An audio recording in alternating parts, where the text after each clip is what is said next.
Okay, so welcome everybody to this third day of the summer school. So today is actually an intensive day. So then we have the talks this morning, the hands-on, then we have the VPH honorary lecture, to which I strongly recommend you to attend, so especially for the locals. And then we have the Catalan beer tasting, so everyone is invited to that. So beer, food, and then hopefully a good ambient. Well, I'm sure, good ambient. So now we'll start with the keynote lecture of Philippe Zysset. So it's my great pleasure then to welcome Philippe here. So very happy that Philippe has accepted to come. So Philippe is a professor of biomechanics at the University of Bern. And so in the field of biomechanics, he's actually a very prominent researcher with more than 9,000 citations, so according to Google Scholar. So an H index that I prefer not to mention because I really feel bad with myself when I when I say that. And Philippe spent a couple of years before he started research at the PhD level, so in Harvard University, and then moved to Switzerland for his doctoral thesis. So he had a position of professor at the University of Vienna, where he established a lab of nanomicromechanics of bone.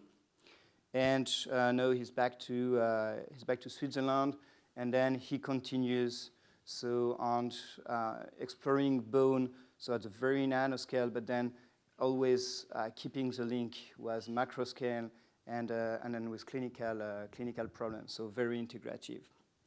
So bone may sound as a very easy and well-known organ or system, but actually it's not. First time I met Philippe, he probably doesn't remember it, but I was maybe by early 2002, something like that. I was starting my PhD at UPC here, and Philippe had been invited by Simne to give a talk. So he was featured like as a Swiss researcher will come and give us a talk. So you have to come, guys. And then he gave a talk, and I was thinking, that's very easy. He's really telling very easy stories. That's not that great. And then I remember, so I asked a question, and his answer was very, very straightforward, crystal clear. And I was expecting something much more complicated. So I was a little bit disappointed, frustrated. But then only with time, I'd understand that I was a stupid guy and he was a genius, because he was making me believe that I was smart and I could understand with such complex things. So yeah, he's also a great scientific communicator. So Philippe, whenever you want. Thank you.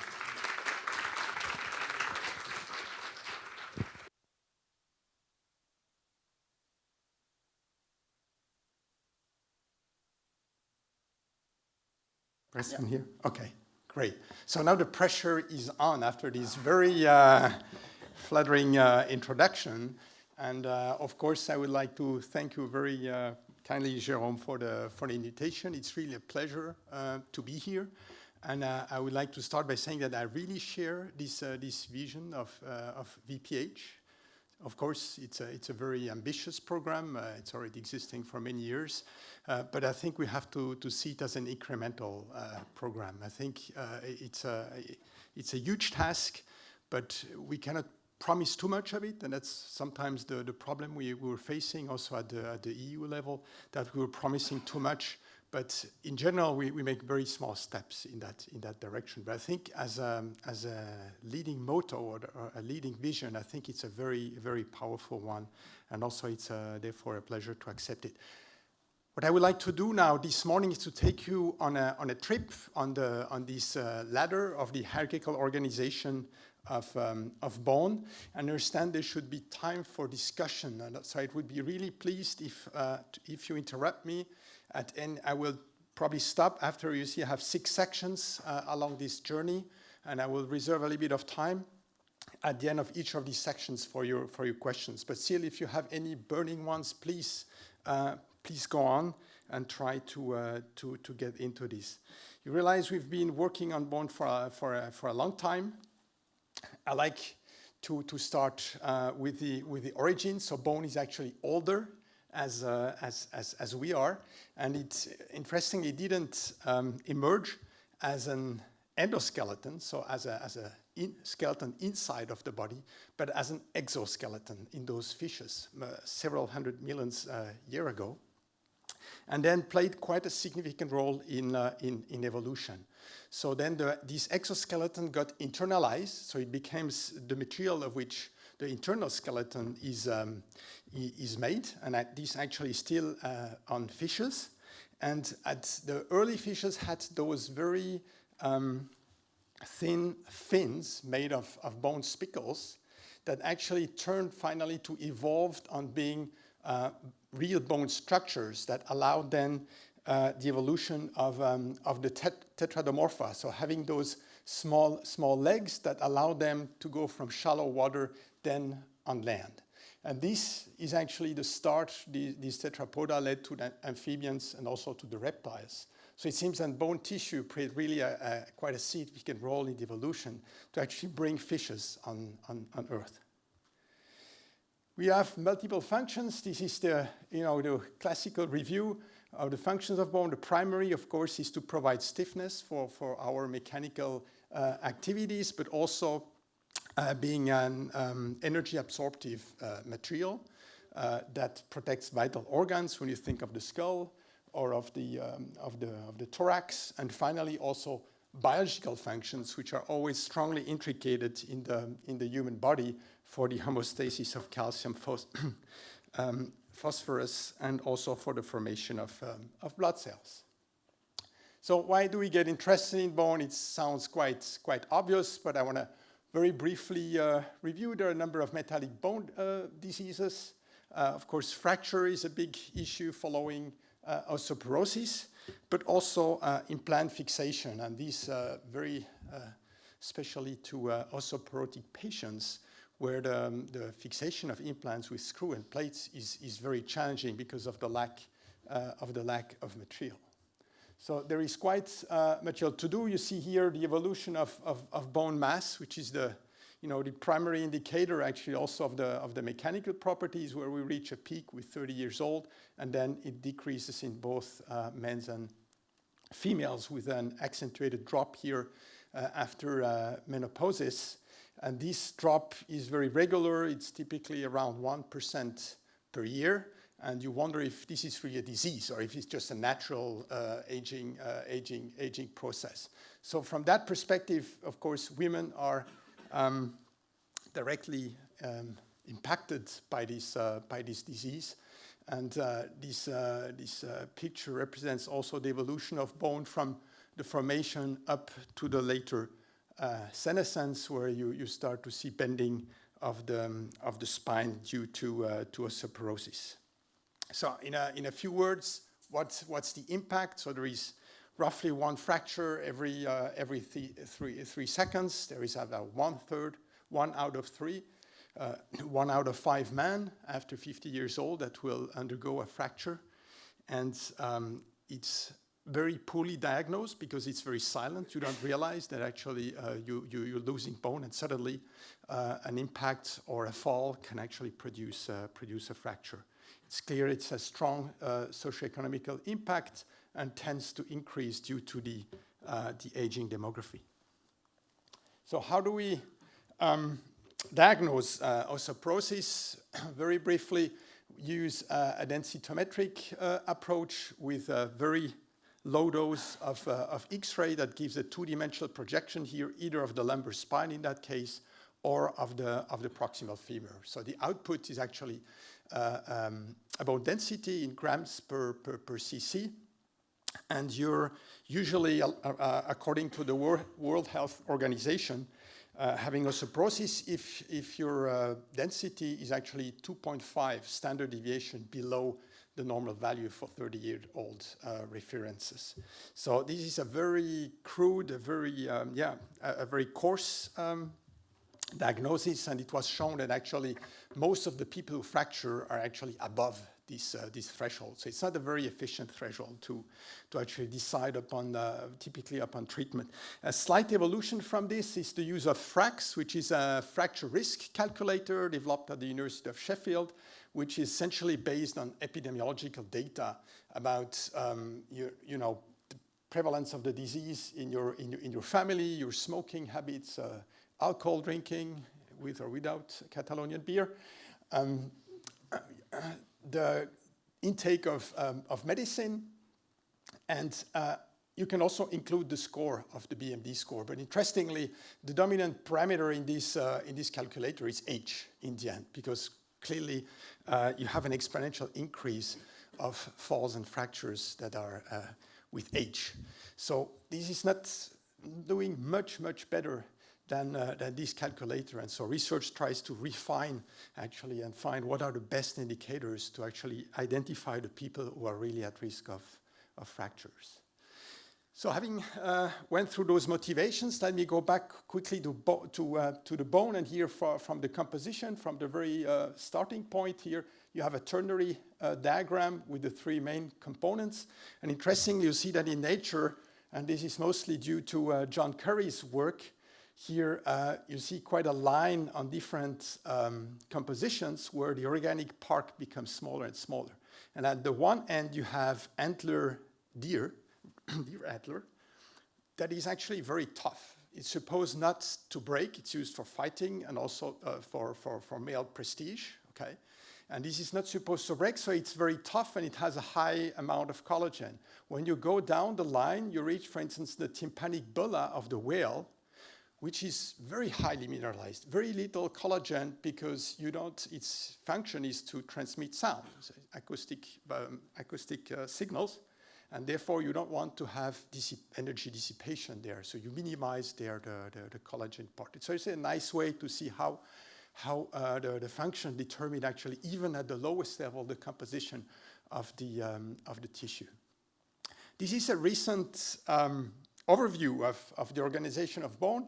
I like it because it stressed, maybe I'll not go through all the details, but it stressed this difference between the intrafibular mineral, which is integrated in the type 1 collagen fibers, and the extrafibular mineral, which is somehow coating those fibrils. And you see here those minerals are maybe not as regular as the one in the gap zones there, and they're connected by non-collagenous proteins, which seem to play quite an important role in the end, in the, not really in the elastic, but mostly in the post-elastic properties of bone and the apparition of damage of cracks. And I will get back on this. But I think this is kind of a realistic overview how the tissue is organized, or our understanding of it, at least at the present stage.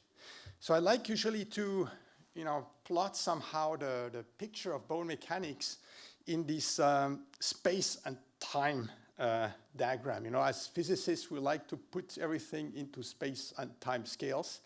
And starting with also a force displacement curve, because that's something that you can measure in the lab, right? It's something you can experiment, other signals that you can get.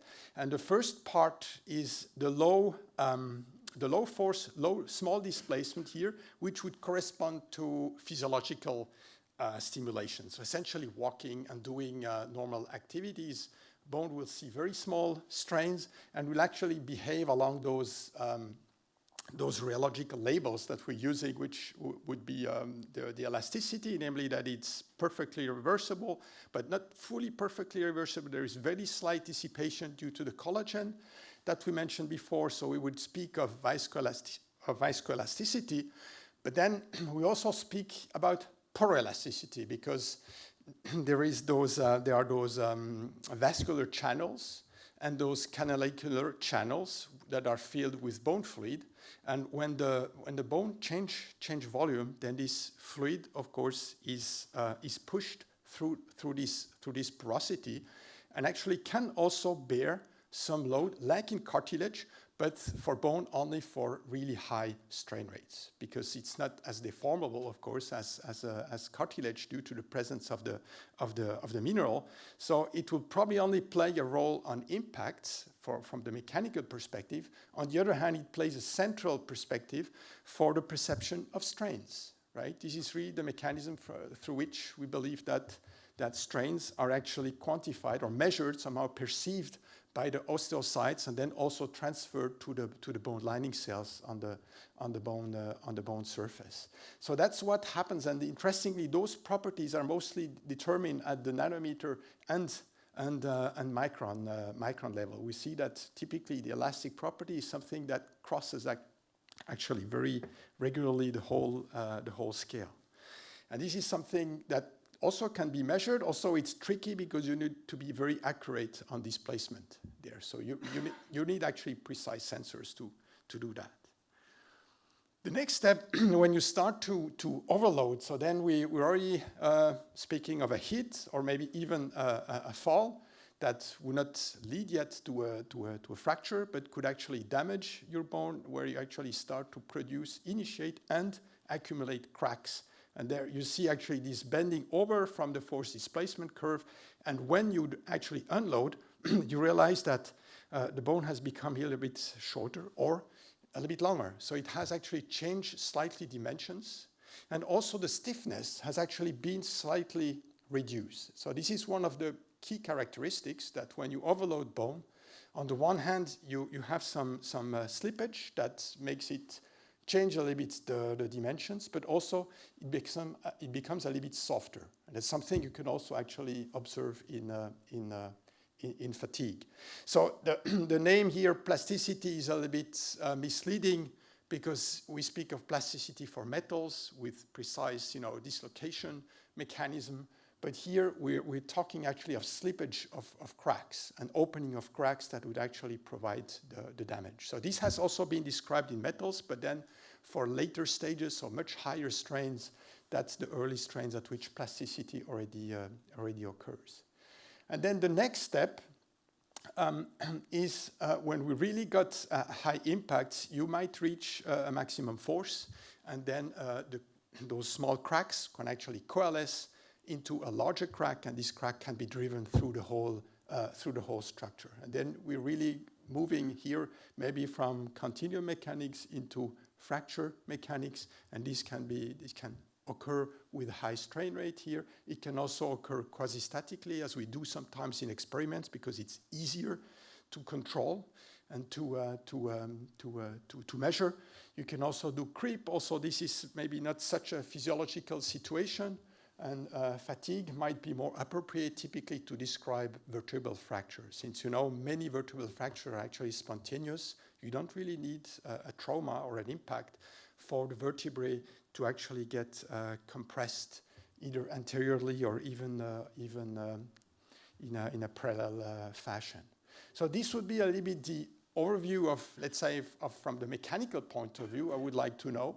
But then we have these biological dimensions, which adds up, an order of complexity. You have remodeling that perturbs actually the whole system and affects those properties differently. We have aging that we try to understand, and we have disease, not necessarily osteoporosis, which maybe is mostly seen as a loss of mass, but maybe osteogenesis imperfecta, where you might have a genetic defect, changing the composite at a very low scale. And finally, also, we look at treatment, since there are a number of drugs typically to treat osteoporosis that tend also to be used for other metabolic disease. And we'd like to know to which extent those treatments actually restore the mechanical function that we desire. So this is a little bit the big picture, and I would right now to go through.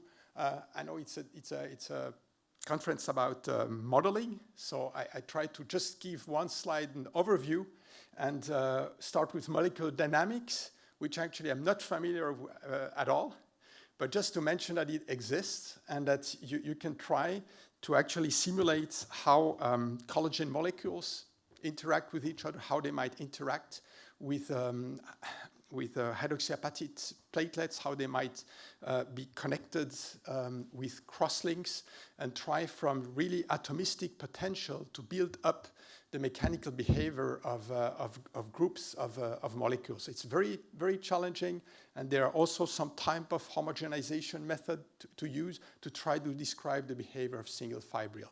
Of course, this is extremely difficult to access experimentally, and usually always need a link with the higher levels to be sure that you're on the right track. Right? But there is, I think we can say there is a gap right now between molecular dynamics and then the higher level where we deal with rheological models. So these are springs and dampers or sliders, or what we use to represent the behavior at the macroscopic level. And then, of course, continuum mechanics, developed in the 19th century, then mixing up different phases of continuum mechanics, making mixture models, and then putting inclusions of different shapes and different nature. That's the basis actually of continuum micromechanics, which is also still quite a young science, where different arrangement can then be analyzed, for instance, with this unit cell, either with microfinite meta-analysis, where you include all the details of the geometry, or then in a homogenized way where, again, you try to average in order to simplify and also to gain computational resources to actually, simulate the behavior of those structures. So this is the whole, I would say, range of methods that we're using to try to model bone tissue. So I'm starting now with the nano level, and I'll go maybe fast because those are fairly not old but classical methods where you use an indentation. Here typically would be a diamond trip that you press into a surface, and then you have load that increases with displacement. You can measure displacement with an integrated sensor. That's why it's called instrumented indentation, as opposed to classical indentation where you just make a print and then measure the imprint with a microscope and then calculate hardness, which actually is not really a material property. But with this, and you can keep the load constant and then unload. And in fact, the unloading represents let's say the elastic recoil of the surface. And from that, you can actually compute a modulus which is close to a Young's modulus, a material property which describes the elasticity of the bone, but here with a very high spatial resolution. So that was quite a breakthrough in the 90s to be able to measure that in different compartments of bone. Another interesting variable would be the dissipated energy here in blue. That tells you how finally the energy is distributed inside the tissue in terms of small cracks and slippage between the components. So very early work, these are just to show that you have different anatomical locations where you have differences that appear, for instance, here between the femoral diaphysis, the neck, or the radius, or here the lumbar vertebrae. You see trabecular bone typically tends to show somehow lower properties. Was not so clear in the beginning where that was coming from. We were interested in age. How does it change with age? And you see, except that the variability tends to increase, we didn't see really a strong trend with age, actually, at the nano scale. So it's even the question if age really changes so much with aging. So that's still a question that's not completely answered, but we started to look at this with indentation. We did a more systematic study to see where does this variability come from. And we turned out that on the one hand, variability was coming if you look at trabecular bone, even you test them along the struts, or if you test them across the strut. If you test them rather in the center, where you have older trabecular packets, as opposed to the surface, where you have the new ones that have been recently deposited and usually have a slightly lower mineralization. All those factors prove to be significant and need to be accounted for if, for instance, you want to look at the effect of either gender and age. And interestingly, gender is always a big issue, right, in bone metabolism, because it's very strongly directed by systemic factors, by hormones, which of course are very different in between the genders.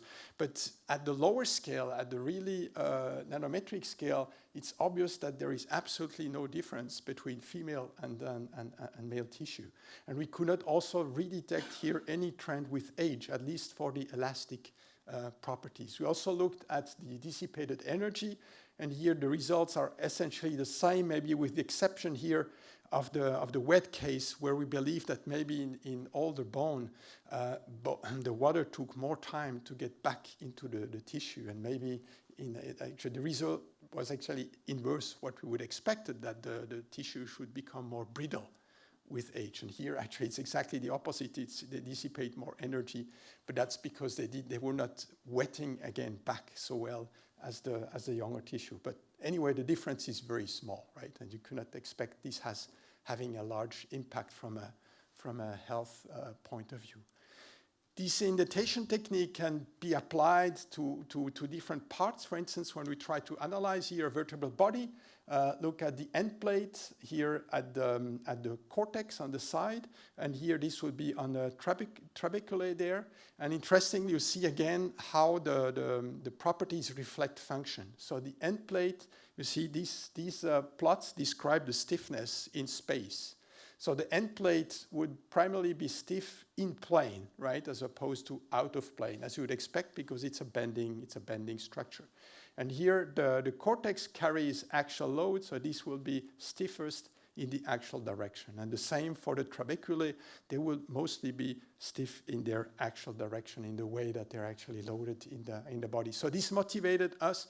We also actually looked at osteophytes. This is a side thing that's produced, with arthritis and with aging. And so this method can really allow us to investigate, explore different compartments of bone.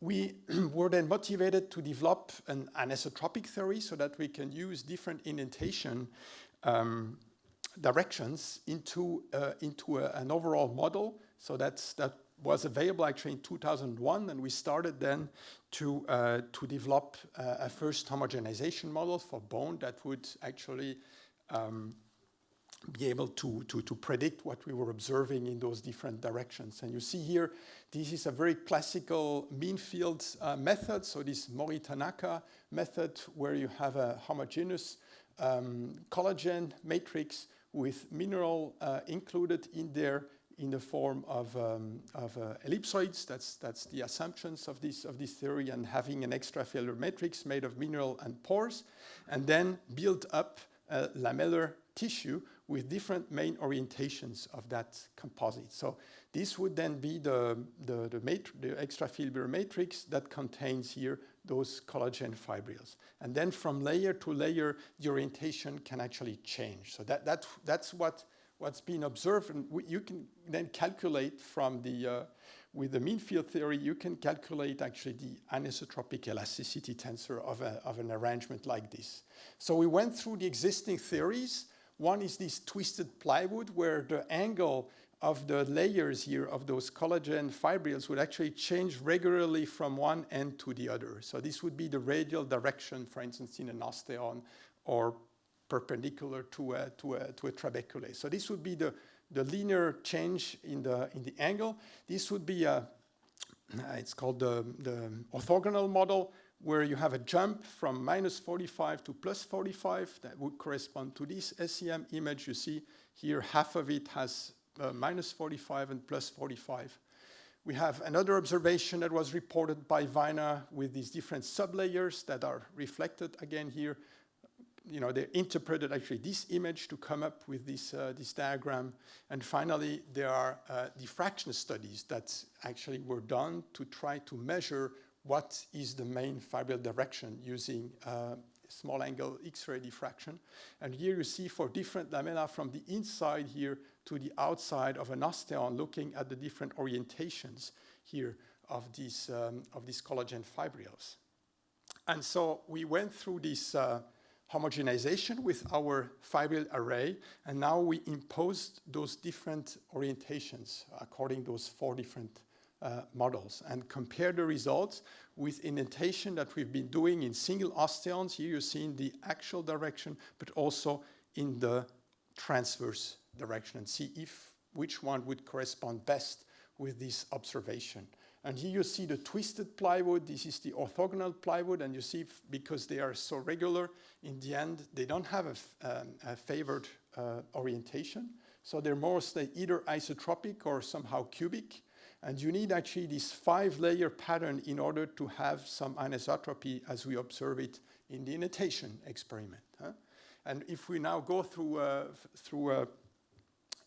the Sachs experiments from the inside to the outside, you see we did compute it for each of those orientation, and you see they all fit reasonably well, with the 2 measurements. These are only 2 measurements. Okay, it's not much, but that's what we managed to do on exactly the same structure, and that's often the challenge at those scales.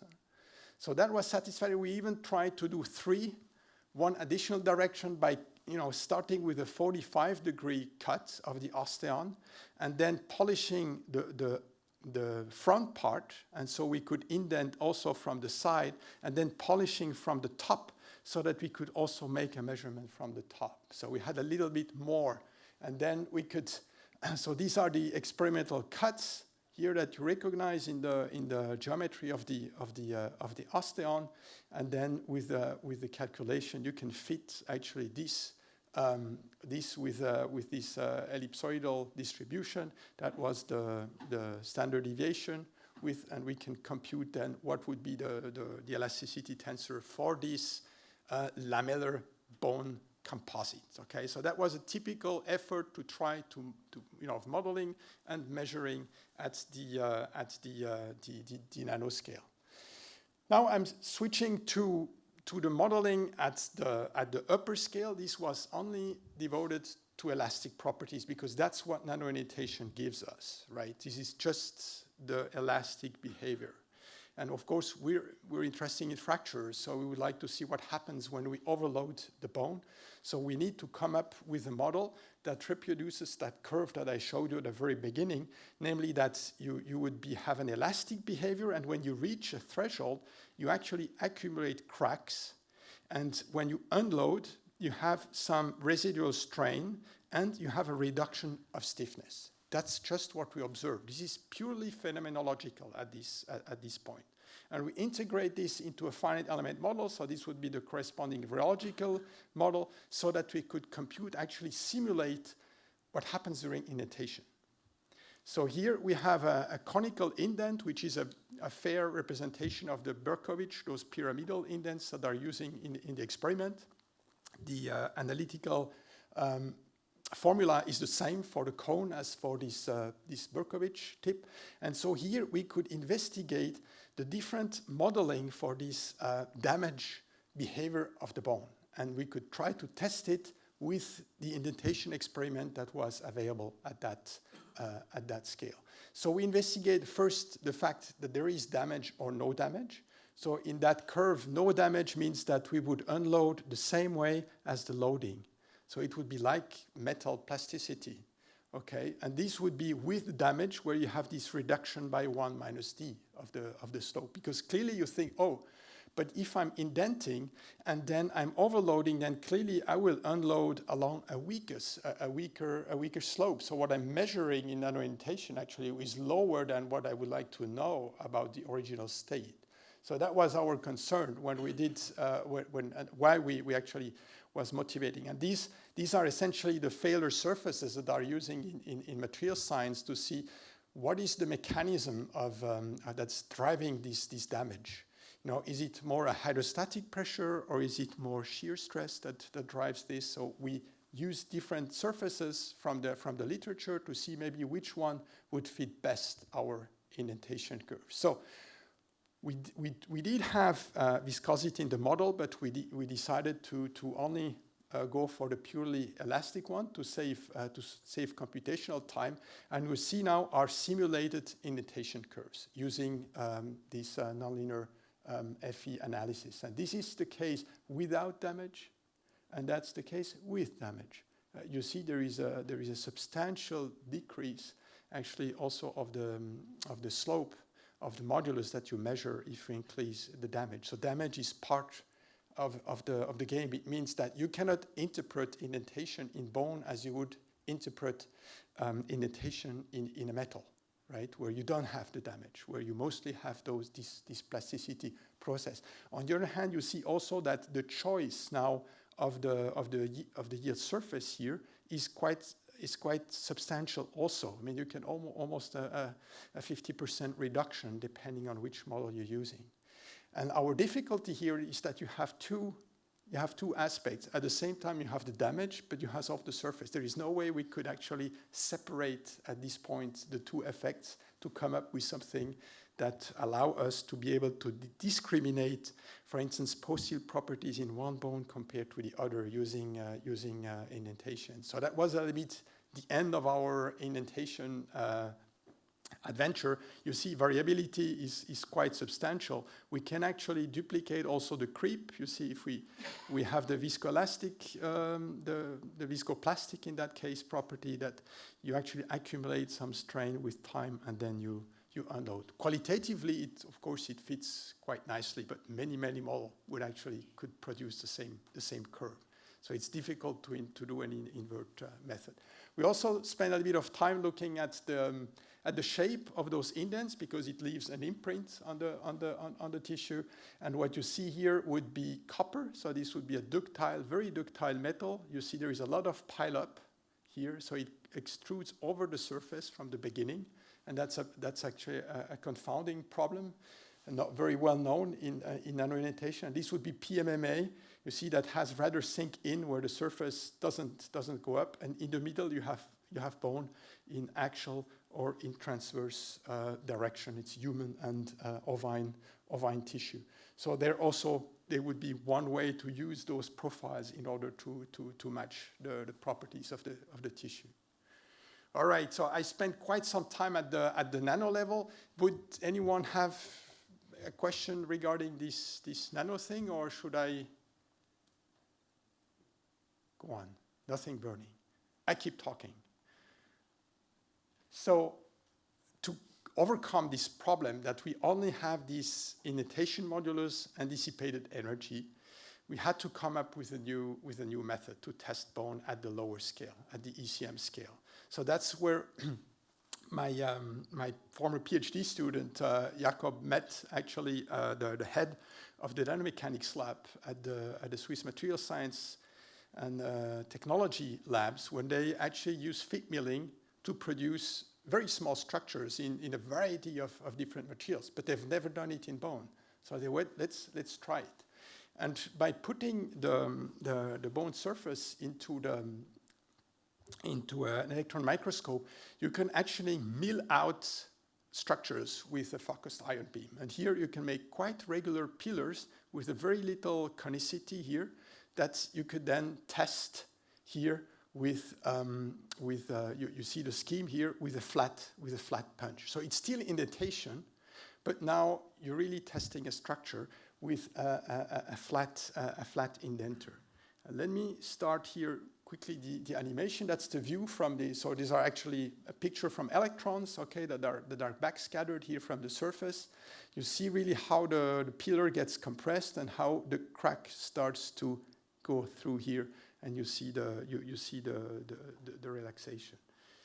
And the benefit of this is that we can really get a structural response of the material at that scale. And here you see example where we did intentionally also cycles to measure the elastic response at each stage of the compression. And the interesting thing is that at this scale, you don't see any damage. There is no reduction of stiffness. This is just showing the stiffness as you go on. So taking out those slopes, you see roughly all those lines are parallel, which means roughly that at the lower scale, there is no damage. It looks like plasticity, and probably because most of those failure, and I will show you some image then afterwards, are related to crack sliding, a single crack. in these pillars. Not very small cracks that actually make the structure weaker. So that was an important observation. And also the strength was actually 2.3 times higher than what we actually observe at the macro scale. So that was also quite interesting. You see here the comparison, the modulus, when we account it, we compare here with the macro scale. So we had the same tissue, it was ovine tissue. We made very classical dumbbell samples that we tested in the lab and compared the micro and the macro levels. You see the elasticity was actually very nicely comparable. And we did also the indentation, and the indentation provided actually the same modulus. So that's what I mentioned before, that elasticity crosses the scale, but strength not at all.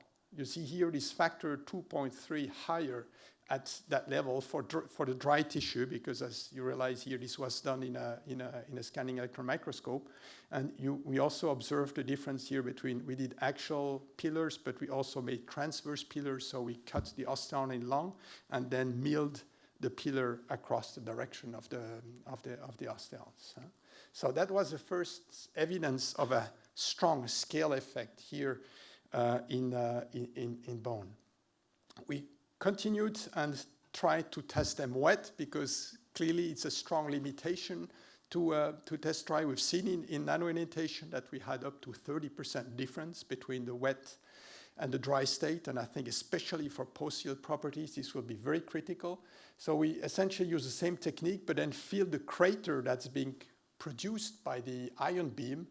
We just filled it with water and waited for 10 minutes, 15 minutes, 20 minutes maybe, until water was taken up by the pillar, and then test it again. And you see that we get similar curves, but they get even more ductile. This is up to 20% deformation. This is huge. At the macro scale, bone fails within 1 or 2%. Okay, so it's interesting to see that ductility is actually much higher at the lower scale. And here you see some of the failure patterns of those pillars. You see one is got actual splitting. You get some shear cracks like this. You get some mushroomings like this one and this one. Actually, this one is like a shear cross. You see some buckling directions in the upper part here. And despite this variability, the strength is quite consistent. I have to see, I was actually surprised. Now, clearly we get compression is nice, but in the end, bone fail in tension. So tensile properties will definitely be the key to go into fractures. So we had to come up with something a little bit more sophisticated than just making pillars, and start to make wasted samples that had to be designed very precisely so they would accept some error in the angle here and also in the translation.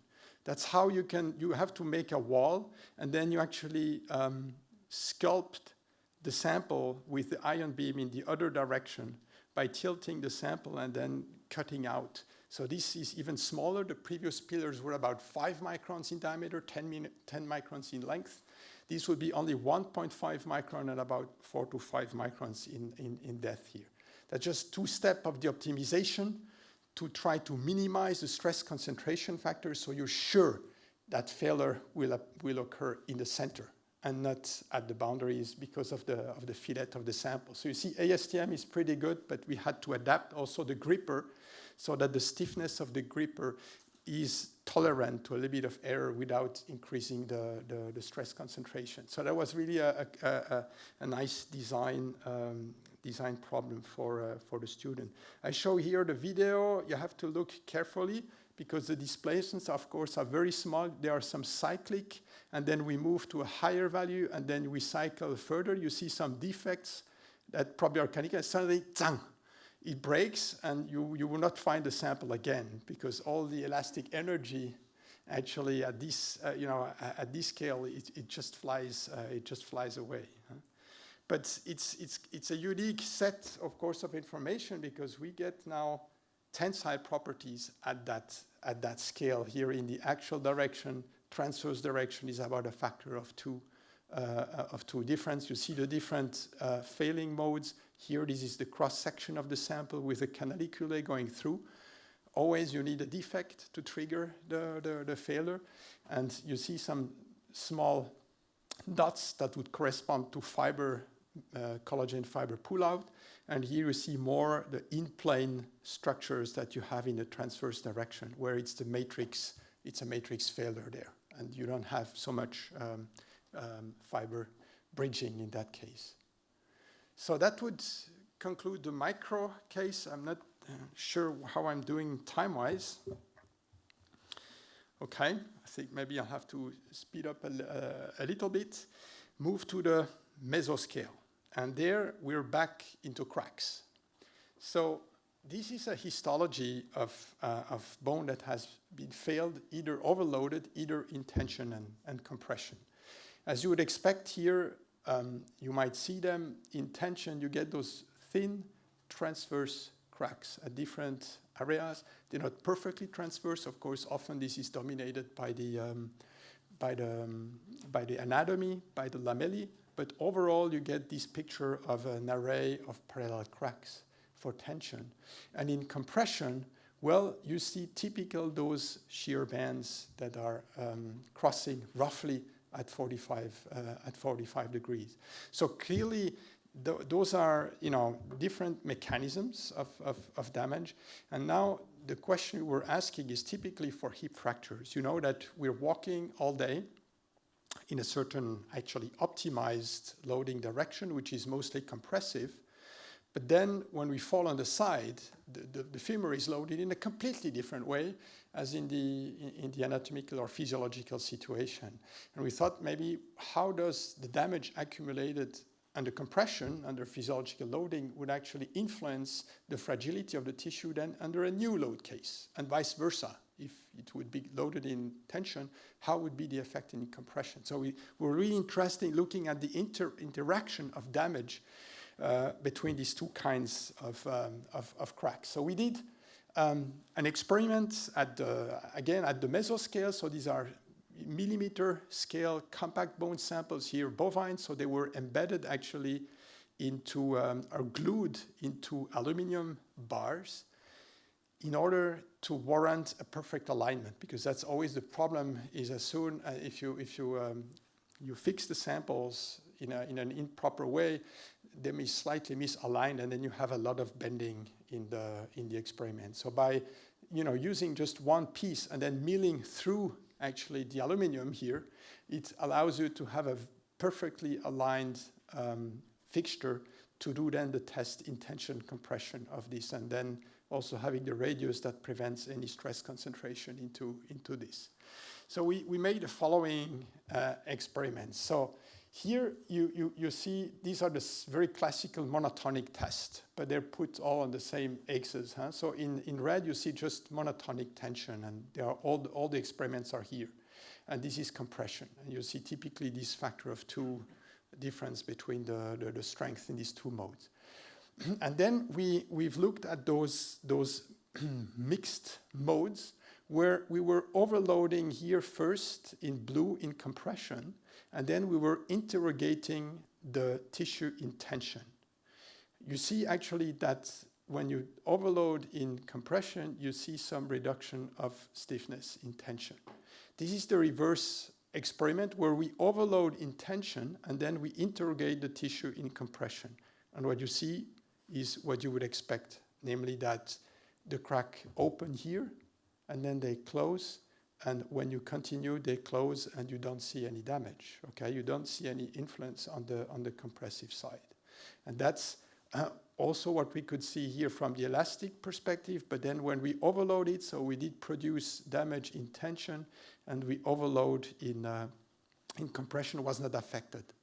And when we damaged here in compression and overloaded in tension, then the strength in tension was significantly reduced after this history of overloading in compression.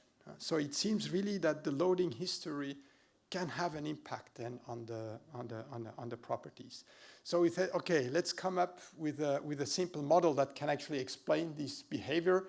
So it's actually very simple because it's it's a major spring with two types of cracks, one being a tensile crack, and this would be a compressive crack, okay? And we just combine the two. And this, what you see here, is nothing else than the rheological behavior of this slider with a spring, okay?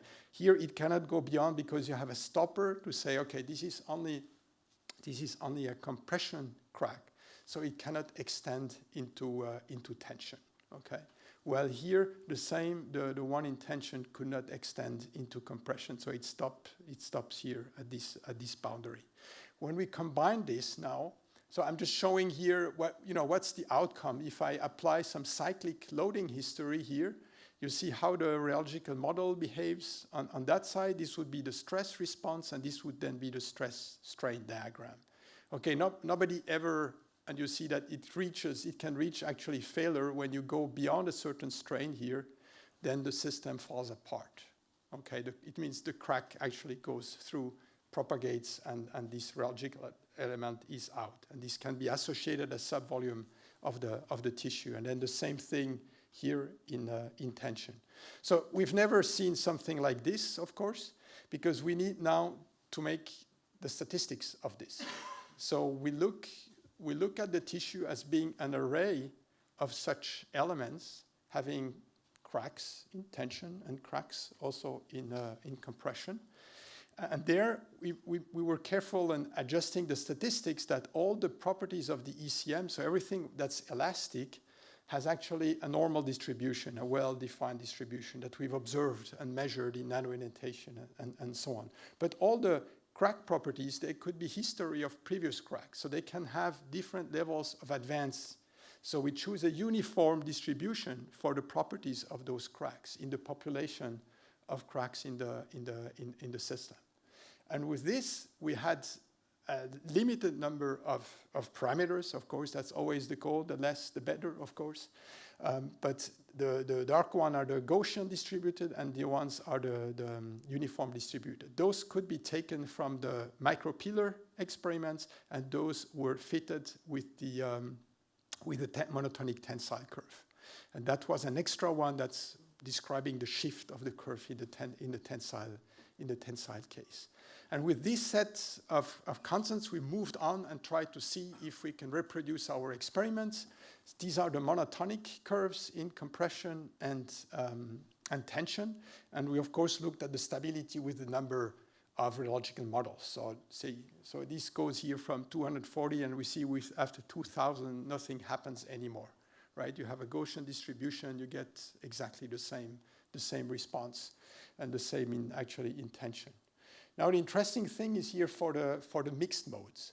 So when we look here at the overloading, so the slight gray is the experiment, and the dark one is actually the simple model that I showed you before, the rheological model. So we really can show that you make those, you get these loss, accumulation of residual strains, you get loss of stiffness, but also you get substantial dissipation, and we think that the dissipation is mostly related to friction of the cracks. That's what those sliders stand for in the model that you observe in damage 1. And you see that in tension, you get a reduction of the modulus in tension when you overload in compression. The same, actually, not the same, a similar situation occurs here in tension. You can really follow those curves with the loss of modulus and the increase of the hysteresis, and you see that you damage in tension, but you don't damage in compression. Okay, so with this simple model, you can really go after what we observed at this mesoscale. And this was for strength, and this was for the strength after the compressive mode. Okay. So still I want to give the opportunity for questions, as I said so at the beginning. Any issues? Yep. Actually, I have this curiosity. When you, actually that's very nice that you see, so you have crack in tension and then compression is not affected.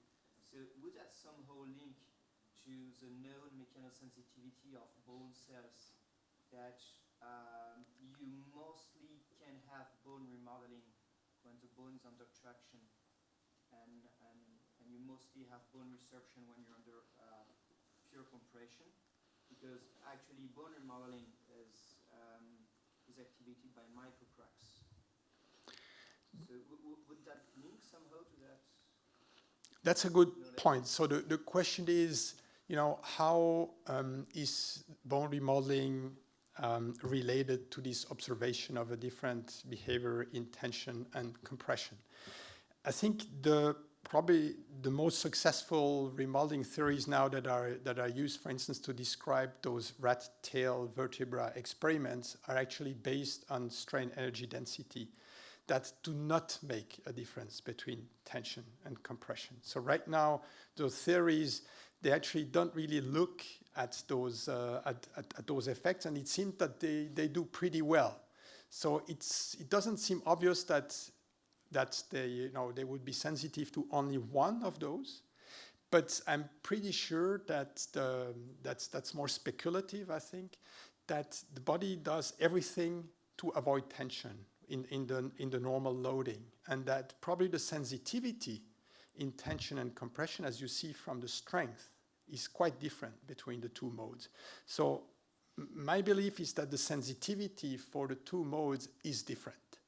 I think it will be more sensitive for tension because it's a more dangerous loading mode. So that's how I would answer. I'm not sure there is really strong data to go into this. I mean, maybe we have to ask Ralph with his data set of the mice to maybe look if different thresholds might improve the model. I'm not sure if he did that actually, but I think that's the question. Huh?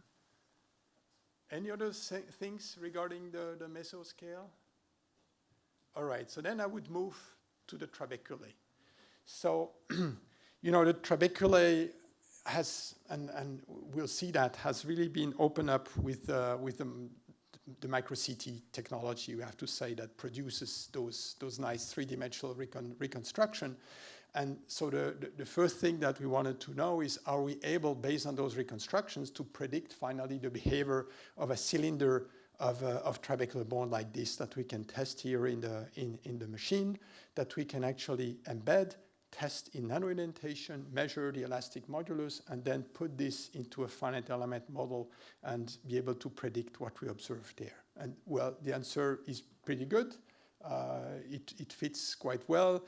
What's a little bit difficult, remains difficult, is the segmentation of the image, of course, because it changes the volume of the bone that's there. So this is a very delicate step. Is the threshold that we're using, and on the other hand is also the indentation, because we've seen the indentation that we get is not exactly the modulus of the material, but it's a damaged modulus. So there is a little bit of shift there. Okay, so there is one, let's say, constant that needs to be fitted here. The correspondence is reasonable, and the error is around 7%. So I think the elasticity works pretty well. We can also do the yield test. So we overload here the sample, and we try to do it now not with a linear FE model, but with a nonlinear FE model. And that's roughly what you see here for tension, and here for compression. So we can actually tweak now our material parameters from the model that I show you for the indentation. It's from the principle, it's the same, having plasticity and damage, so that we see that we can predict yield here. This is not strength, okay? This is really yield, usually determined by the 0.2% shift rule to actually get the yield point from the force displacement curve. But so this seems to work quite nicely, and you can use either voxel models or you can use smooth models, whatever actually is more convenient. If the number of elements is sufficient across the thickness of those trabeculae, then you actually get a reasonable answer. Now, this is costly, as you know. There are quickly millions of elements. So can we simplify this and represent the behavior of trabeculae just with a continuum, piece of continuum material? So a so-called homogenization. These structures are parameterized by a large number. I think there are probably 20 or 30 different parameters, architectural parameters, that have been proposed in the literature. There is even a standardized set by the ASBMR. You can also divide the structure into beams and plates with these individual rods and plates. to try, although this is a little bit arbitrary, of course, it's image processing, but it's very nicely characterized, and you see that they're all somehow related to bone volume fraction, interestingly. Not rigorously, but they're all really interconnected, those parameters. That's something to keep in mind. One parameter that's really independent of volume fraction is the orientation.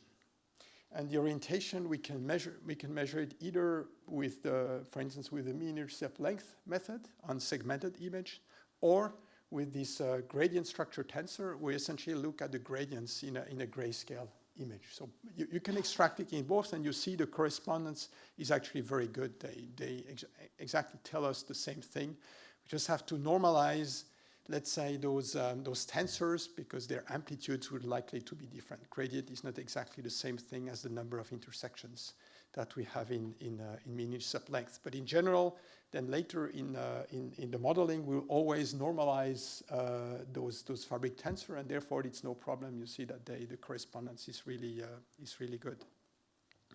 So this is just to, I don't want to put you asleep with this.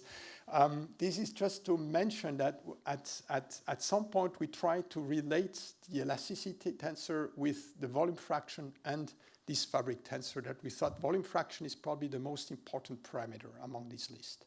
And we took then the orientation, which is definitely different. And that's why also we normalize here this tensor, because anything that's related to the amount of bone is already in here. It's already in the volume fraction. So these two variables must really be independent. And the nice thing with this is that you produce actually an orthotropic tensor, which principal directions correspond those to the fabric tensor. So, and the number of constants is quite limited. You have 3 constants and 2 exponents.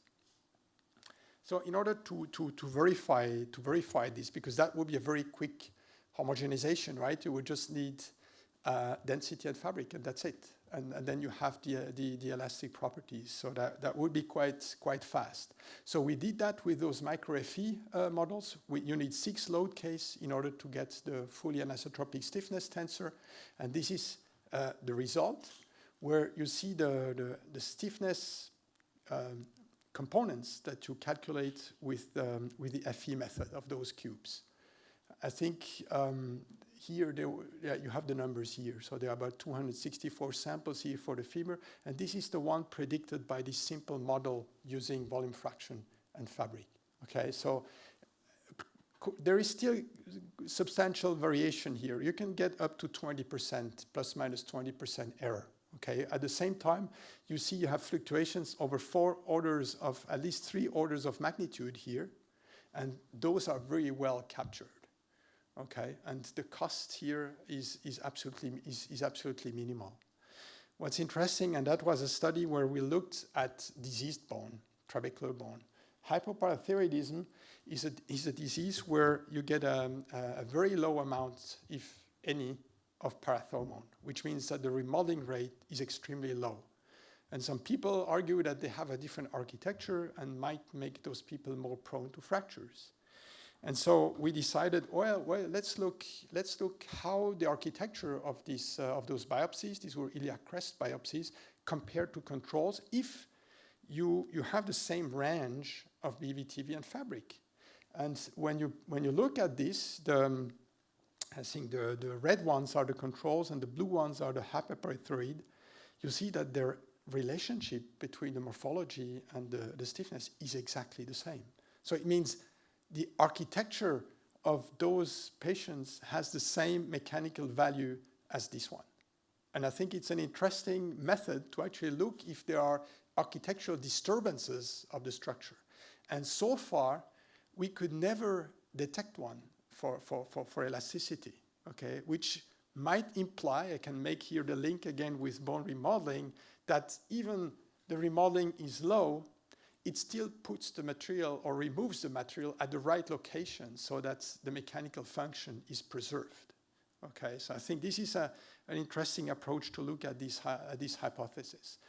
One issue that was raised is the role of the degree of mineralization, because in all these FE models, the bone is assumed to be perfectly homogeneous and have the same properties, material properties everywhere in the structure. So we use synchrotron images, which probably are the only one that have the resolution to give a proper distribution of the mineral inside the strut. And we did compare actually the distribution of the mineral. It's called the BMDD, so the bone mineral distribution, with the one of electron microscopy, and that fitted actually perfectly. So it really was representative of healthy bone here. So we wanted to include this in the FE analysis to assign different properties if the mineralization was different and see what was the impact. So we looked at different things, but I want to make the story short. You see, we'll never go beyond a 4 to 5% difference. So the degree of mineralization plays a role, but the distribution, the fact that it's a broad or a thin distribution, does make a minimal difference. Okay, so it means this is a factor that can probably be ignored, at least with this level of percentage that we're looking at here. And I can illustrate this with this, because the problem is that typically with a clinical CT or any other CT, that when you have a volume element or a voxel, so the VBMD, the volumetric bone mineral density that you have in this is the same as this one. But the volume is different, of course, it's larger here, but the mineralization is higher in that one, right? And mechanically, this might not be exactly the same thing. So that's really a concern, the way that we're using the information from CT. And from this, I want to show you just the constant VBMD. You see, this is the tissue mineralization, and this would be the BVTV. So on this line, they're always the same. And so you see the two extremes here until you reach you reach the corner. And the end, the difference is about 12% that we've looked at this. Okay, so the fact confusing BVTV with degree of mineralization, actually with the typical width of the mineral distribution in humans, would mean that we're making an error of 10 to 12% on the mechanics. Okay, so that's typically the type of things we're fighting in clinical applications, because you don't know from which side it comes from. Another problem of those trabecular cube analysis are boundary conditions. Because in early times, when Bern started this in '95, we were only doing those things. So we apply kinematic, so we prescribe the displacement at the edge of the sample. But in continuum micromechanics, we know that the result, depending on the way that how representative this volume is, you might get very different result if you, for instance, apply forces on the boundary, if you prescribe forces, which would be this condition. There are even other boundary conditions. There are mixed boundary conditions where you prescribe displacement in some degrees of freedom and forces in other degrees of freedom. So they are called mixed. They give other results.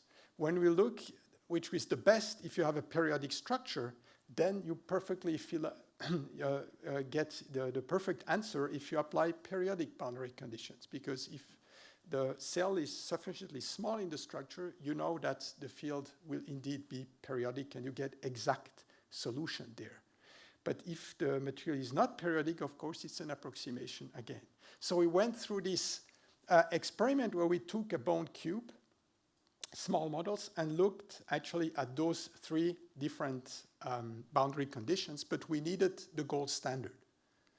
What the gold standard can be? Well, we said since those volumes have been found to be roughly orthotropic through this fabric tensor, we rotate it in a way that the principal directions are along the directions of the cube. And then we mirror that structure in order to make a cell 3 times. So then we have a cell that is periodic.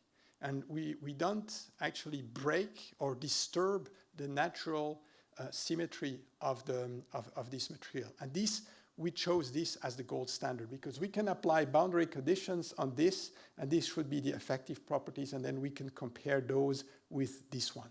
And that's what you see here.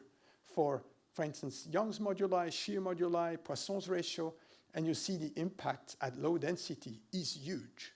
You get 2 to 3 times different properties here for low bone volume fractions. Okay, so and that's the problem, is that those 4 to 5 millimeters that we're using for trabecular bone are not representative. So the outcome will depend on the boundary conditions we actually use. And we've seen with this that the PMUBC here, the black ones, are actually exact with respect to the effective, to the gold standard.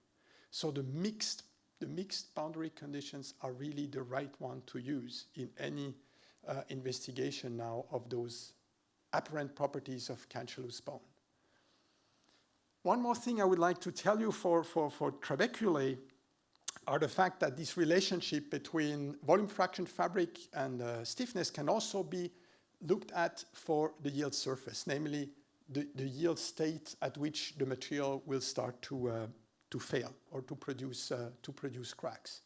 And it works actually as well as for the elasticity. There is one more tensor to be sure that we can describe the difference between tension and compression, because the yield stresses are lower in tension than in compression. So you need actually to shift the surface. Here you see is not symmetric with respect to the origin. So you have a higher intersect here in compression that you have in tension.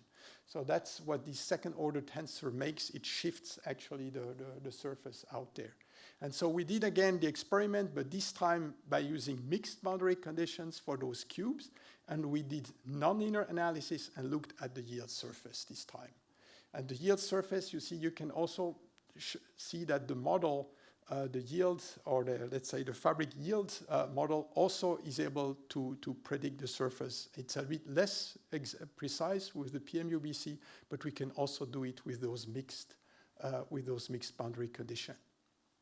This is to show you that's a study by the Kivili group, where they said, okay, but here we're making assumptions about the yield properties of the trabeculae. You can either consider those as ductile or as brittle in this way here. And they compared the result. The difference is big. You see, you have almost twice higher strains here in the ductile as in the brittle case. They compare it with some experiment. It seems that there is some transition here from brittle to ductile between low volume fraction to high volume fraction. All right, so this is just to make sure that most of the people will use ductile answer. I think for higher volume fraction, it is reasonable, but might need correction in the lower scale. And this might also be issues with boundary conditions because they don't account for those boundary conditions. Now, I justified in the beginning we were using volume fraction and fabric and just discard all the other morphological parameters. And now I will just show you why that this is really meaningful, or that makes sense. So that's the study. These are all the indices that we looked at here. These were, I think, 126 samples. So we did all the analysis. We looked at the stiffness tensor and also at the yield surface and did a statistical analysis. And look what comes out. For stiffness, 90% is determined by BVTV, and a little 10% by fabric, by orientation, okay? And there is nothing left there, okay? Other indices is less than 0.5%. It means all the connectivity, the spacing, the thickness, and all these hundreds of things, they're just integrated in the master plan of the tissue. And in the end, the function is there with the amount of bone and the orientation. And I think this is a very strong lesson that, you know, the remodeling is really a minimization of mass for a given function. And that's, I think, the perfect reflection of it. That's, you know, and you see for strength, it's the same thing. It's about 76% for BVTV and a little bit more for orientation. But again, nothing else, and the residuals is extremely small. So that was really a strong relief. Think, okay, it makes sense. Let's just use BBTV and fabric, and we can go pretty far with all these apparent properties. Okay, so I have to move on. Now we're coming at the whole bone level, so the macro level. That's what we see in the clinic. Okay, we know that there was some overloading here that created that fracture. We tried to reproduce those things in the lab. So this is a vertebra, human vertebra that was embedded and crushed. We simplified the loading. That's the big issue, right? But we tried to get as close as possible, but mostly to see if we can reproduce then this in the computer, right? And that's where we join VPH, right? We want to do it in silico. So we want to replace now the in vivo situation with a structure from which we learned how the nano properties are, how we can, the micro properties work, how we can homogenize this, maybe depending on the resolution, make a model and be able to predict the behavior. Okay, that's why we also do all these experimental studies for, is to feed in the end all this knowledge into the nonlinear FE models. And what you can do depends, of course, on the resolution. When you have micro CT, I've showed you a number of studies before where we use this. Now we have peripheral QCT, the high resolution. We get 60 microns now in the extremities, so at the wrist and in the tibia. And for the hip and the spine, of course, which are the most relevant fractures, we have to be satisfied with this. Okay, that's not very nice, but at least we can retrieve volumetric BMD, and maybe we can use some tricks to gain information from somewhere else. So I'm showing you micro-FE is limited. This is not clinical. Clinical will be the next section, but some people tried, and here this is a paper from the Kivini group where they actually model or scanned proximal femur with 80 microns at that time. It was an XCT1 from Skanko, and then applied their classical failure tests, or in the fall configuration, with 10 degrees of the shaft and I think 15 degrees, if I remember well, in the lateral plane here, and produce the FE model. So huge, absolutely huge, 120 million elements. And I want to just show you the example, what you can do with this. And they show the tensile and compressive failure. I was a little bit fast. Here you see it again. And I show you the next one, maybe another example, which is a much higher BBT. You see some damage starting in there, and then the tensile stresses developing in the cortex there. Now, of course, the problem with this is the resolution, because the resolution there was around 72 microns. Okay, so this is very, very, very coarse compared to trabecular that might be 120 microns. But I think it's a nice first step. But in order to really get to the accuracy that we want, we need more computational power to actually be closer. And also the problem is that there is only a structural validation. So you try to match the stiffness and maybe the strength although the strength, I'm not sure you reach it here. But at some point, we need to validate also the fields, the strain fields that we actually see in our FE analysis. And of course, this is very far from being applicable on clinical because we don't have the images for the femur at that scale. So somehow we need to simplify it. We need to homogenize. And so that's how we developed this homogenized system. When you look at the grid over the structure, so this would be valid for an intermediate resolution of 60 to 70 microns. It's on the femur here, but we do not apply it on the femur. It's just for the description. So we look at the volume fraction here, and then we do the fabric analysis. Here we get the fabric tensor, and here we get the elasticity tensor in that, and we can repeat that and get then the elasticity tensor through the whole structure using those fabric mechanical property relationships. And one of the applications we did is on the Colles fracture, because there we do have 82 microns on the wrist. okay? So we did a study where we did those fractures, produced such fractures in the lab, here with embedded human radii, and you see those white regions are actually the fractures in there. And we try to reproduce those with our FE models, and you see it does a reasonable job in identifying what are the weakest regions here of the bone, and also to predict what is the maximal load that's actually needed to fail the radius. So here there is a whole branch now in the HRPQ-CT where we try to bring this into the clinic. There will be also some software by Scanco that are homogenized that would allow to look at either single sections or multiple sections. I know time is going through. I have one more section that will be short, but still maybe if anyone has a question regarding the macro level. Okay, should go on then. So what can we do in vivo with this? So what we were able to look at. So that I want to present you just a clinical study that we were able to participate in. And that was a glucocorticoid-induced osteoporosis in men. There were about 40 patients on each arm here. Actually, a group that was treated with teriparatide, which is an anabolic agent, and one group was treated with risedronate, which is an anti-resorptive. You see, bone marker will take at regular places, DXA at the beginning, but what was important for us was the QCT, was taken at baseline, 6 months and 18 months. And the idea was to use finite element analysis to see which treatment actually was most efficacious after 6 and 18 months.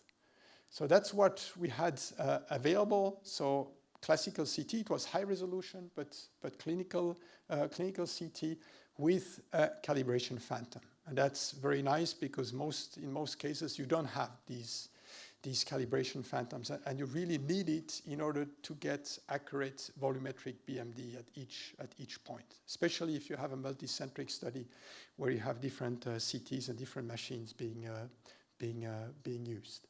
So we processed those, and that's a very, very simple model. You see, as more you go to the clinic, the more simple it becomes, right? Simple voxel models, and we just have a constant anisotropy along the cranial caudal direction, and taking the volumetric BMD to feed the material properties. We put end caps as we had in the validation experiment with PMMA on top and bottom, and we assume that the surface here is rigid, and we apply either an axial compression, a bending angle, or a torsion angle. So we really looked at three different modes for those. You see, this is only the BVTV map, so it means it's the volumetric density of one sample for baseline, 6 months and 18 months in the three different planes. You see, it's quite subtle. It's difficult to say that very much has happened in there. There are some locations where you might see a little bit more bright points. When you look at the BVTV change, so with respect to baseline here, so the teriparatide increased more clearly than the risedronate. Here we're in a range which is slightly below 20%, hardly 10% for risedronate, so that's not so much. So now let's look at the output of the FE analysis. And there we have, that's force displacement, and we take the 3 images of the same vertebra, same patient at baseline 6 months and 18 months. And so now I load them with the same force, and you see that they deflect differently, okay? And you see typically that at baseline, in the end, for the same load, you accumulate substantially more damage than at 18 months, saying that treatment definitely had an impact here on reducing the amount of damage for a given load. Okay, you can look now at the same aspect. This is the statistics for all those patients, and you can detect for both stiffness and maximum load, a significant difference between the two treatments at 18 months. I show you the same experiment here, but for bending, and we see exactly the same thing. You see again a significant difference both in stiffness and maximum torque over the 18 months between the two treatments. And that's what's interesting, is that whatever load case we take, we see similar things. We see that the vertebrae was really strengthened in all those loading modes, and not specifically in only one loading mode. And of course, you have to think, this assumes that all these properties that I described today are the same for the healthy, respectively for the patient treated with risedronate or treated with teriparatide.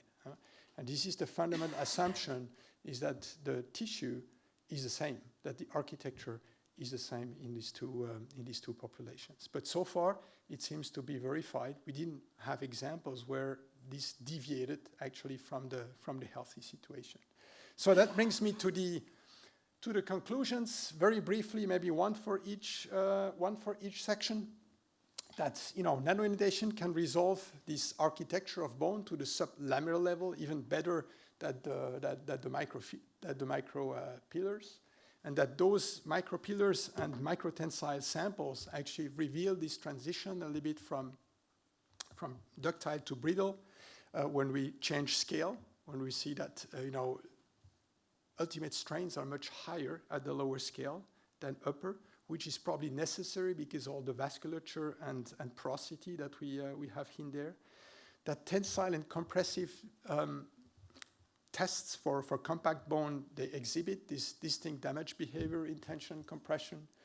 That trabecular bone has no true representative volume element, but that we can describe the properties with volume fraction and fabric. That's the nonlinear homogenized FE is probably the best standard right now to predict whole bone strength, especially in terms of computational resources. And that finally, QCT or even HRP QCT-based FEA can be used in the clinic by keeping those assumptions in mind. So, we still need to be always very critical, very skeptical that anything in the material properties or in the architecture could change, like for instance in metastatic disease in the spine. We always have to re-ask the question, what is changed about the tissue before we can use our standard tools to try to help up with the clinic. So right now we really continue in that direction for both the high resolution CT but also the clinical CT to try to improve the diagnosis by computing not areal bone mineral density like DXA, but really strength, and get an idea what is the distribution of strength in the population, in disease, with age, and so on. So replace essentially the DXA measure with something which is more mechanically meaningful, and then compare it with the also physiologically meaningful parameters for falling, right? Because typically for hip fractures, you need also a fall in order to get a fracture. It's not enough to have weak bones. Okay. So with this, I thank you for your attention, your endurance for this long lecture. I hope it was not too boring, and I'll still be happy to answer questions here now or around in the coffee break.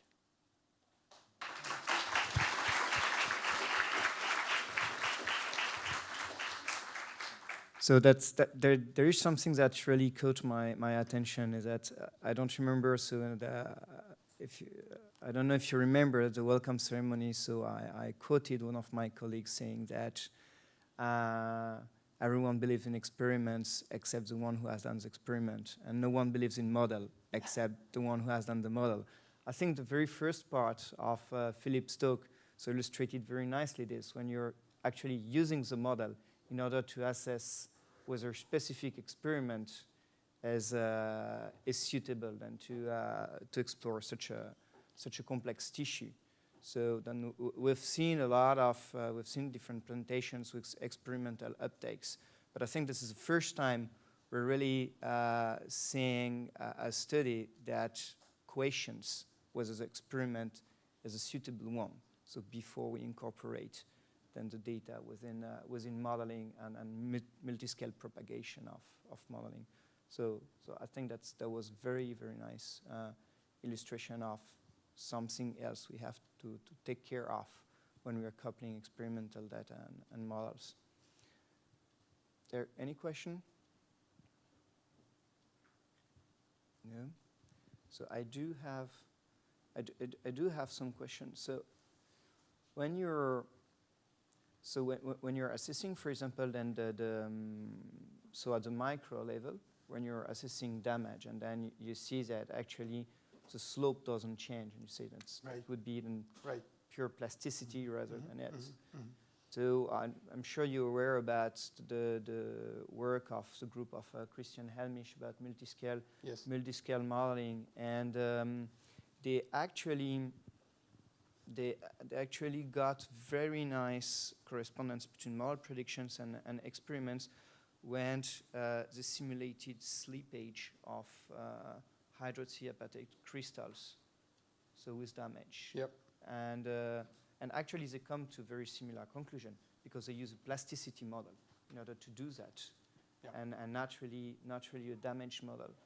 But now if you think that at the micro level, so that might induce distortions, for example, in the trabecular network at the macro level.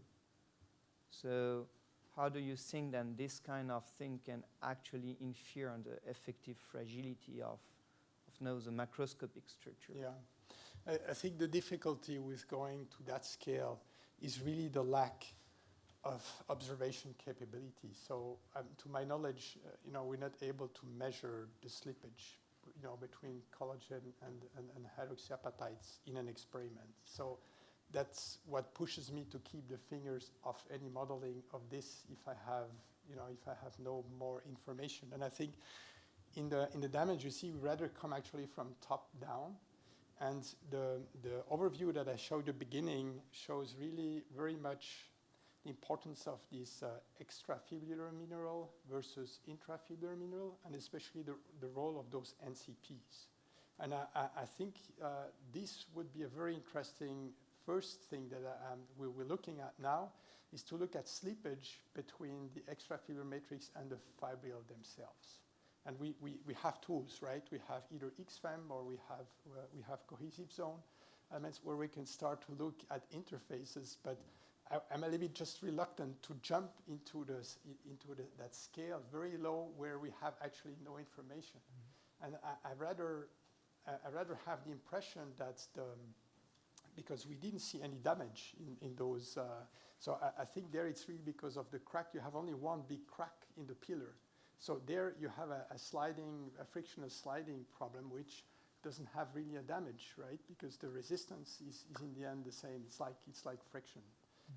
In the tensile, you see it's super brittle, right? It just pops away as soon as as the first fibril fails, then all the others get overloaded, and you get this catastrophic failure. So we're more into trying to go into using these two modes and try to identify the initiation modes at a slightly higher level, and at a level where we can try to measure, where we have these Sachs and Wax experiment that can tell us a little bit about what is the strain in the apatite, what is the strain in the collagen. So we have data about this. The problem is that you have two types of mineral, one which is intrafibular and the extrafibular. What you measure is some mixture of the two. And we might have to look at the population of the two types of minerals and how these could correspond. You see, I'm more always trying to link always to something that we can measure, because as soon as you do multiscale, you see, to observe something at one scale, you have hundreds of solutions that gives you the same answer. And how do you find out which is the best one? It should be the most simple and the one that you can relate to some meaningful experiment. Regarding the second part of your question, if it can affect the trabecular architecture, I don't think so. I think the trabecular tissue behaves very much like lamellar bone of a compact tissue, but its boundary conditions in the loading are very different, I think, and also the lamellae are not so regular as in an osteon where they're concentric. So the shape, and that's why you see also the indentation value is often lower, because the orientation is not so nicely longitudinal as it can be in an osteon, especially if it's in the middle of the cortex, right? Towards the edge, you get circumferential lamellae. They will again have a different architecture as the osteon in the center, and this is all the play of the lamellae. I think that's there. So I'm not sure you can really make a direct link between, you know, the hydroxyapatite level directly to the trabecular architecture. I think I would rather try first to look at this tension and compression mechanism at the intrafibular, extrafibular level, and then at the defects, because in the end it seems more and more it's all about porosity, and we need to get a better hand how this porosity changes at that scale. That's mostly what shows the variation that I showed in most of the experiment. So actually, this takes me then to another question before we move to the coffee break, and because I think it's important here in multiscale studies is, so you have a very fine methods, so experimental numerical methods and theoretical methods, so to explore bone behavior at different scales. And then in the end, on the clinic, so you come up with something that is relatively rough. So the question is, so how the errors you're trying to minimize at the different scales, so might actually propagate at a higher scale, and have implications for clinical assessment. Yep. So in the end, what is the take-home message? No, is that really useful to have so much refinement, or is it more an academic work to understand better bone for regenerative properties or for other things that really clinical assessment of fracture risk? Yes. I think that's exactly true. I think the lower scales are really there to give us an understanding. We're not trying to, you know, reuse, because again, when the smaller scale you are, the smaller volumes you're testing. So you need to make huge statistics. You know, to make a pillar like this takes hours. So I cannot do is we try to find now better methods with laser ablation to make arrays, you know, of hundreds of pillars that we can test quickly and efficiently to get a better statistics of the, you know, impact of disease on the tissue or something like this. But I think the benefit is mostly the understanding. It's not that we will use quantitatively. Of course, you want to show that you can correctly move from one scale to the next. But the problems that we're facing in the clinic, you know, are completely independent of, in the end, of values or numerical values that we get at the lower scales. And the errors will come from much more, you know, simple issues like, as I said, calibration, motion artifacts of the patient, where, you know, you get effects that are almost an order of magnitude higher than the type of things we're looking at the lower scale. So I think they're really different worlds, and it's not that we propagate no numerical values from nano to macro. We make sure that those numerical values fit correctly from the correct order of magnitude from one scale to the other. But then we're at the macro scale, we're dealing with the macro scale and try to solve the problems at the macro scale. I think that's clear. We're not really trying to go, because the information is not there. It's just simply that there is no method that gives you the full human skeleton with 1 micron resolution, right? It's not there, and it probably never be there for a patient. So we need to simplify. Yeah. That's actually the beauty of the job, is to homogenize, to simplify, make the good, the good simplifications, the good assumptions. That's the engineer's job in the end, is to find what is relevant, what is not relevant. And I think it's typical, the example of the parameters, 100 of parameters, trabecular architecture. And finally you find out, okay, you keep 2 and you have the whole story. You can forget about the rest. That's helpful. Mm-hmm. Yeah, so actually it links nicely with a sentence of Georgia Sarkela on the first day. She was saying, so we try to eradicate sudden death, that's big. And then she added, and we try to make it simple, that's even bigger. So I think that's very similar story. So if we don't have any questions, so then I propose to move to the coffee break, and we meet again here at 11. Okay, thank you again. Welcome.